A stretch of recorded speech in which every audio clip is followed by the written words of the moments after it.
Lines and angle 9th class. ऐसे ये lines के बारे में 6 से ही पढ़ते आ रहे हैं। 9th में थोड़ा सा एक्स्ट्रा है और कुछ एक्स्ट्रा नहीं है। स्टेप वाइज देखेंगे तो इजी समझ में आ जाएगा। जैसे एक लाइन खींच दी है, देख रहे हैं इसमें क्या समझना, लाइन खींचा है हमने, अब इस कितना एंगल फॉर्म करता है इसके बारे में सोचना। तो ऊपर ये 180 डिग्री का होता है और नीचे भी 180 डिग्री का होता है, मतलब पूरा मिलके कितना हो जाना चाहिए 360।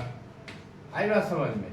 अब इसमें करना क्या है, जैसे मान लो ये है, ये 180 का ऐसे कर दिया, ये 120 हुआ तो ये कितना हो गया, बाई भी x है, कितना हो गया, कैसे निकालेंगे, सिंपल सा बात, इन दोनों को प्लस करने तो कितना हो जा रहा है 180, x प्लस 120 लिख दिया इक्वल टू 180। इन दोनों को प्लस करेंगे तो 180 हो जाएगा ना, पूरा पूरा ये 180 का है, तो इनको जोड़ दिया 180 हो गया।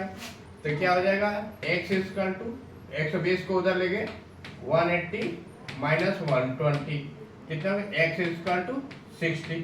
बस यही आंसर हो गया, बहुत इजी तरीके से। दूसरा एक और एग्जांपल देखें, ये लाइन है,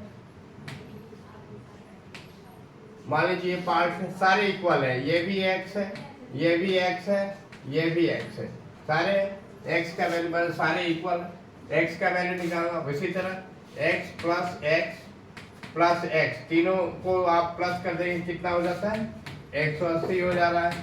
तो प्लस कीजिए 3x equal to 180, x equal to 180 upon में 3 कट गया 60, इसलिए therefore x इक्वल टू 60।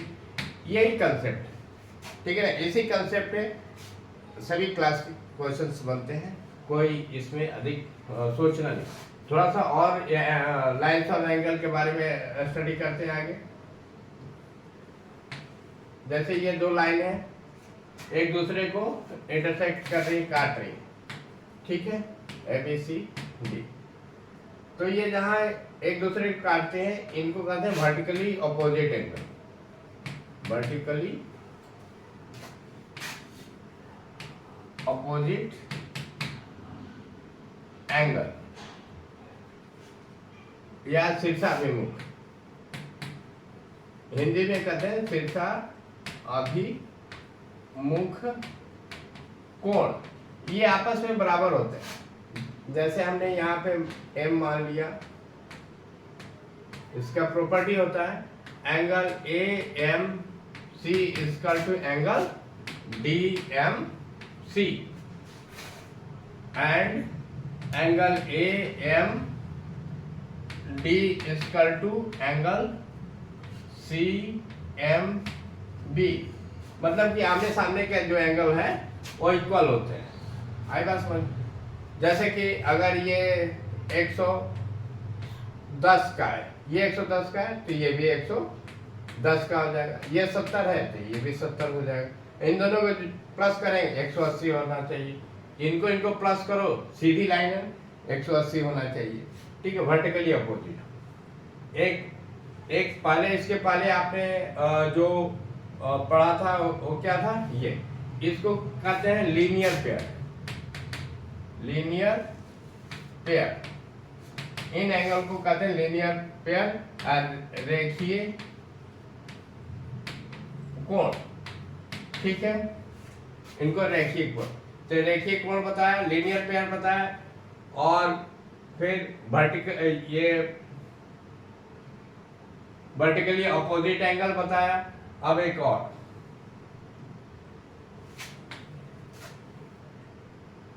ये मान लीजिए आपको 80 डिग्री है, ये वाला एंगल जो बाहर का बचा इसको क्या कहेंगे, प्रतिवर्ती कोण, प्रतिवर्ती कोण कहते हैं इसको, या रिफ्लेक्सिव एंगल, रिफ्लेक्सिव एंगल इसको कहते हैं, रिफ्लेक्सिव एंगल।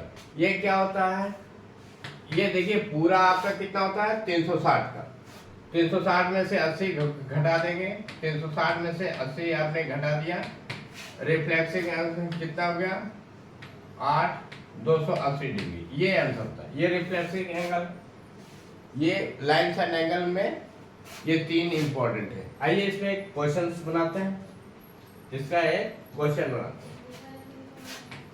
मान लीजिए कोई ये ट्रायंगल है पी क्यू आर एस,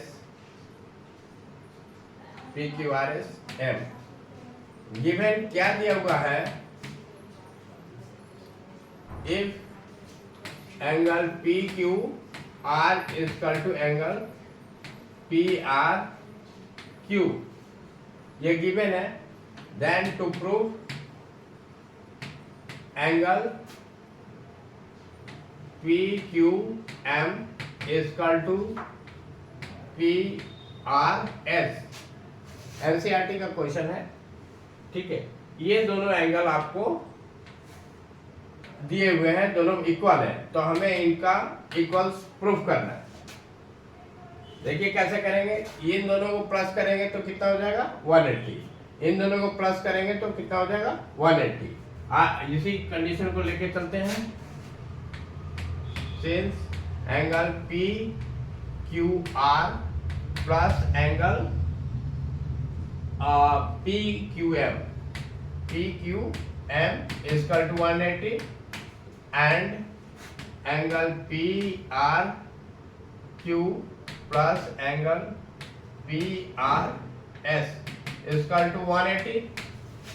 ये दोनों 180 के बराबर है, दोनों इक्वेशन 180 के बराबर है। ये मतलब कि लेफ्ट वाले भी बराबर होंगे, जब राइट इक्वल है तो लेफ्ट भी इक्वल हो जाएगा। Therefore angle P Q R plus angle P Q M is equal to, थोड़ा इसको छोटा करके देखते हैं, जगह मिल जाए, ठीक है। ऐसे ले लिया हमने कि सामने सामने लिखा जा सके। सामने सामने लिखने से ये होता है कि गलती होने की चांसेस कम होता है। आप भी इस चीज का ध्यान रखें। बनाने को यहाँ भी बनाया जा सकता था, लेकिन ये हमारा भ्रम हो जाता है कि यहाँ से लाने में प्लस का माइनस हो जाता है, कभी डिजिट इधर से उधर एम का आर लिख जाता है, फिर सोचने लगते हैं, टाइम कंज्यूम होता है।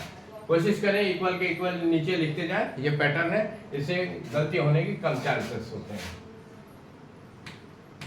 P R Q plus angle P R S, ठीक है। दोनों इक्वल है, राइट इक्वल है तो लेफ्ट को इक्वल है। और हमें क्या दिया हुआ है, P Q R P R Q के बराबर है, दोनों साइड इक्वल है तो काट दिया, तो क्या बचा, angle P Q M equal to angle P, यहाँ पे पी छूट गया, पी आर एस, ठीक है। यही तो प्रूफ करना था, प्रूफ, ठीक है। कैसे किया हमने, ये बहुत इंपॉर्टेंट क्वेश्चन है, इसलिए मैंने सोचा कि एग्जांपल के तौर पे इसी को समझा दिया जाए।